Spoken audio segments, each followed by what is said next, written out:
Assalomu alaykum hurmatli talabalar. Bugungi darsimiz estetika, ya'ni nafosat falsafasi.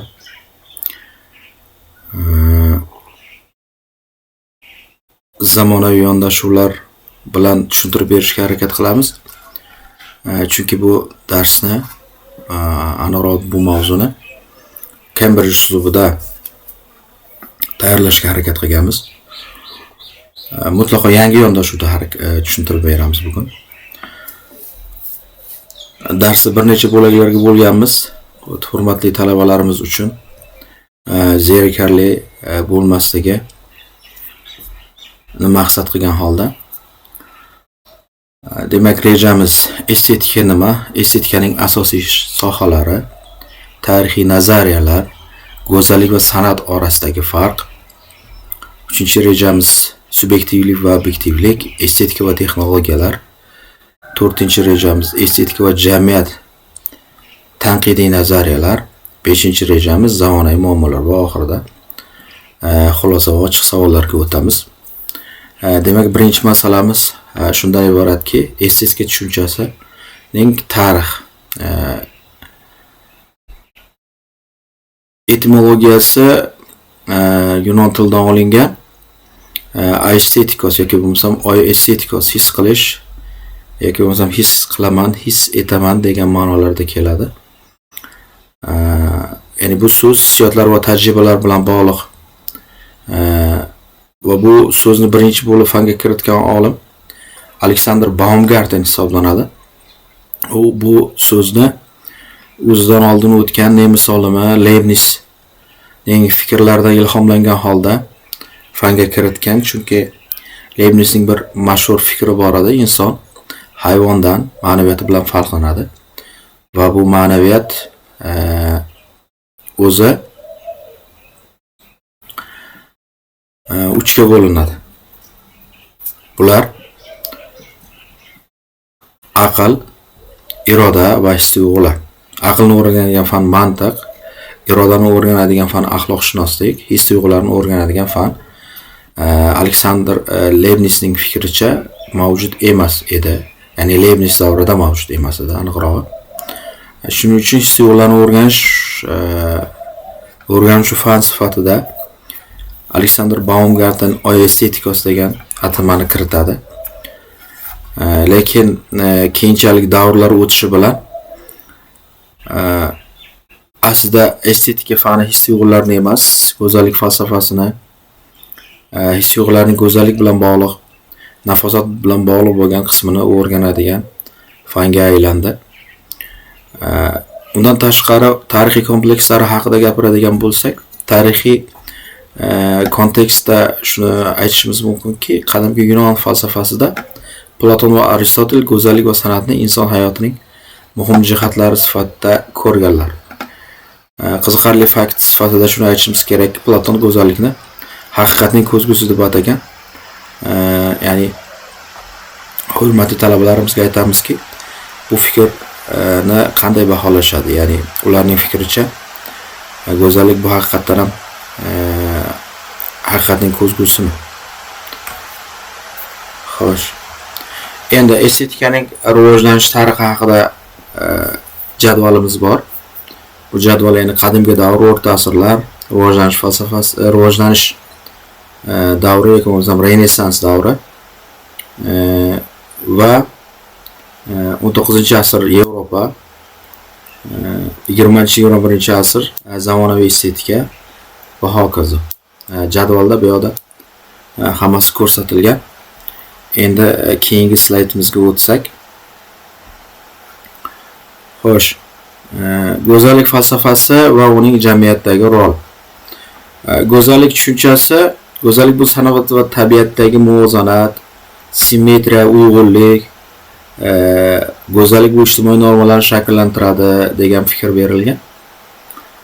Bunda simmetriya deganda biz tananing, fe'l-atvorning, his-tuyg'ularning, aniqrog'i shaklning simmetriyasi haqida gap ketadi. Shakl qanchalik darajada simmetriya bo'lsa, shunchalik go'zal deb tushunilgan.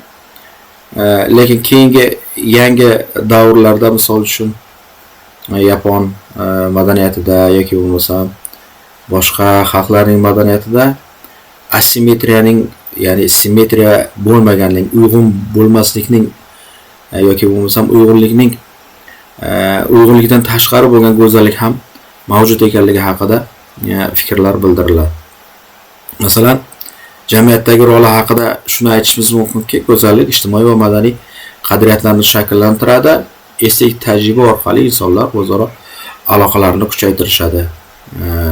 Xo'p, estetik tajribalar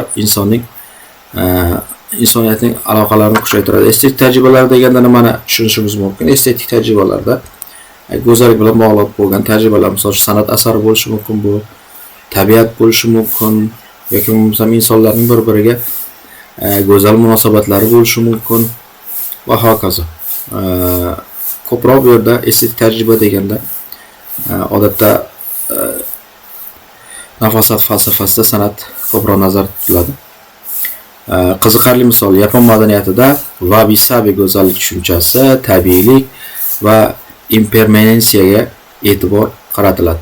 Ya'ni Yapon madaniyatida wabi-sabi degan tushuncha bor. Bu go'zallikda, ya'ni misol uchun har bir shakl o'zining o'zicha go'zalligi bor. Misol uchun ularda qurigan bargning yoki bo'lmasam qari insonning yoki bo'lmasamki singan idishning o'ziga yarasha go'zallik bor degan tushunchalar mavjud. O'quvchilarga go'zallik va ijtimoiy normalar o'rtasidagi bog'liqlikni muhokama qilish haqida savol bermoqchi edik. Talabalardan shuni o'zlari bir tafakkur qilib ko'rishlarini so'ragan bo'lardim. Ya'ni go'zallik va ijtimoiy normalar bir-biri bilan qay darajada bog'liq? Ya'ni bizning go'zallik haqidagi tushunchalarimizni ijtimoiy normalar belgilab beradimi? Yoki bo'lmasam bizning go'zallik haqidagi tushunchalarimiz ijtimoiy normalarga ta'sir qiladimi degan bir savol tashlamoqchi edim talabalarga. O'zlari fikrlab ko'rishsa, o'zlari juda yaxshi bo'lgan bo'lardi. Keyingi masalamiz, ya'ni bir savol qo'yamiz. Asosiy savollardan biri estetikani to'g'riroq, yaxshiroq tushunib olishlari uchun tasavvur qiling, bir jamiyatda oppoq teri, ozg'in tana tuzilishi va simmetrik yuz go'zallik me'yorlari sifatida ko'riladi. Bu norma reklama, moda, kino, ijtimoiy tarmoqlar orqali qayta-qayta takrorlanadi. Ya'ni bizning ko'z o'ngimizda bolaligimizdan beri aqlimizda tanimizki, reklamalarda, bannerlarda, kinolarda va hokazolarda, kliplarda, internet, ijtimoiy tarmoqlarda aynan xuddi shu xususiyat, ya'ni oppoq teri, ozg'in tana go'zallik me'yorlari sifatida ko'rsatiladi. Endi biz bunga o'rganib qolganmiz. Endi tasavvur qilamizki, shu jamiyatda o'zining tabiiy quyuq teri rangi, to'lishgan tanasi yoki noodatiy yuz tuzilmasi bo'lgan odamlar yashaydi. Ular ko'pincha go'zal emas deb qabul qilinadi yoki o'zgartirishga undaladi. Savol endi, bu go'zallik talablari qayerdan keladi? Tabiiy instinktmi yoki ijtimoiy qurilmami? Ya'ni biz aynan shunday shakldagi insonlarni go'zal deb o'zimiz bilamizmi? Yoki bo'lmasam ijtimoiy normalar orqali yoki ijtimoiy qurilma orqali bizga singdirilganmi degan savolni talabalarga bermoqchi edim. O'zlari tafakkur qilib ko'rishsa, o'zlari fikrlab ko'rishsa, birmuncha bu masalaga birmuncha oydinlik kiritilgan bo'lardi, chunki biz ko'p holatlarda o'zimiz go'zal deb bilgan narsani aslida biz emas, bizga muz singdirilganligi, ya'ni reklamalar orqali, kinolar orqali, tashqi muhit orqali bizni didimiz yoki bo'lmasam dunyoqarashimiz shakllantirilganligini anglab olishimiz mumkin.